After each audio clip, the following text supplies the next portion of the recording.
उत्तर प्रदेश में दिव्यांग बच्चों की शिक्षा के लिए वहां के स्कूलों में स्पेशल एजुकेटर्स यानी विशेष शिक्षकों की भर्ती को लेकर सुप्रीम कोर्ट ने 2021 में एक आदेश पारित किया था, जिसमें यह कहा गया था कि हर एक स्कूल में कम से कम एक विशेष शिक्षक होना चाहिए जो दिव्यांग बच्चों को शिक्षा दे। यानी वो सामान्य बच्चों को भी दे, लेकिन दिव्यांग बच्चों को शिक्षा देने का एक्सपर्ट होना चाहिए। तब से लेकर आज तक आप हिसाब लगा लें कितने महीने गुजर गए हैं, लेकिन उत्तर प्रदेश सरकार के कानों पर जूं तक नहीं रेंगी है। एक भी शिक्षक इस मामले में भर्ती नहीं हुआ है। और इसमें पिछले साल कंटेम्प्ट ऑफ कोर्ट यानी कोर्ट के आदेश की अवमानना की याचिका लगाई गई, जिस पर अभी तक वो सुनवाई के लिए आई नहीं है। हमारे साथ इन याचिकाकर्ताओं के वकील हैं, जिनसे हम बात करते हैं। आप पूरा नाम बताएंगे अपना? मेरा नाम प्रशांत शुक्ला है और ये केस मैं देख रहा हूँ। प्रशांत जी, सुप्रीम कोर्ट ने 2021 में ये ऑर्डर किया था। यस, अक्टूबर 2021 में। अक्टूबर, जस्टिस खानविलकर की बेंच। यस। और उसमें अभी तक शिक्षकों की भर्ती नहीं है। तो कितने स्कूल हैं जिनमें शिक्षकों की भर्ती होनी है?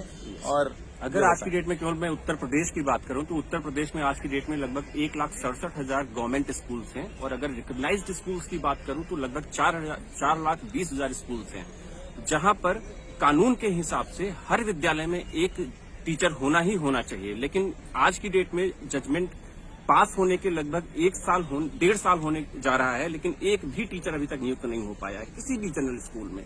और ये कॉन्सेप्ट था इंक्लूसिव एजुकेशन का, कि जहां पर एक सामान्य बच्चा पढ़े वहीं पे ही चिल्ड्रन विद स्पेशल नीड यानी डिसेबल्ड बच्चा भी वहीं पे जाकर के पढ़े। ये कॉन्सेप्ट तभी फुलफिल हो पाएगा जब हर एक विद्यालय में एक टीचर का अपॉइंटमेंट होगा, जजमेंट के हिसाब से और कानून के हिसाब से। लेकिन आज करीब लगभग 1.5 साल होने जा रहे हैं और एक भी टीचर का अपॉइंटमेंट आज तक नहीं हुआ है। तो इसमें ये बताएं कि कंटेम्प्ट पिटीशन अभी तक इतने महीने हो गए हैं, तो इसमें सुनवाई के लिए आया भी या उसमें कहाँ अड़चन है, कहाँ रोड़ा अटका है? नहीं, कोर्ट में मैटर सुनवाई के लिए आया भी। कोर्ट ने लास्ट ऑर्डर में बोला था नवंबर में कि हर एक सरकार को, जितनी भी सरकारें हैं, कोर्ट ने सबको बोला आप एक एडिशनल एफिडेविट फाइल करिए जिसमें ये बताइए कि हमारे ऑर्डर्स का कितना कंप्लायंस हुआ है। लेकिन सरप्राइजिंगली आपको ये जान के बड़ा आश्चर्य होगा कि बार बार सरकार क्या कर रही है कि वो रेजिडेंशियल स्कूल्स पे केवल फोकस कर रही है और इंक्लूसिव एजुकेशन पे बिल्कुल ही मतलब एक तरह से बताने नहीं चाह रही है इंक्लूसिव एजुकेशन पे क्या एफर्ट सरकार कर रही है। तो टोटल अगर मैं बात करूं लेटेस्ट एफिडेविट की बात सरकार लेटेस्ट एफिडेविट में बोलती है हमारे पास लगभग 2,84,000 बच्चे हैं जो CWSN एनरोल्ड हैं। उनके लिए इनके पास पढ़ाने के लिए केवल 2,000 टीचर्स हैं, वो भी कॉन्ट्रैक्ट बेस पे जो लास्ट 15 ईयर्स से पढ़ा रहे हैं। इसके अलग अगर देखा जाए जो सरकार उनके लिए तो कुछ नहीं कर रही है। जो बच्चे बेसिकली इंक्लूसिव एजुकेशन के जो टीचर्स पढ़ा रहे हैं उनके लिए कुछ नहीं हो रहा है और ना ही फर्दर टीचर्स का अपॉइंटमेंट हो रहा है।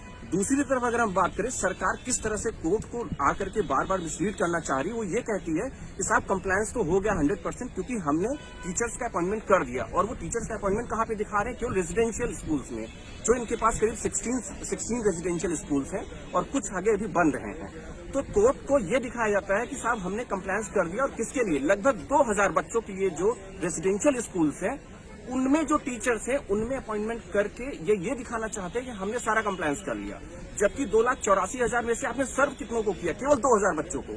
2,82,000 बच्चे जो जनरल स्कूल्स में हमारे गांव में जो पढ़ रहे हैं इंक्लूसिव एजुकेशन, तो वहां पे पॉसिबल है, वहां के लिए आपने एक भी टीचर का अपॉइंटमेंट नहीं किया।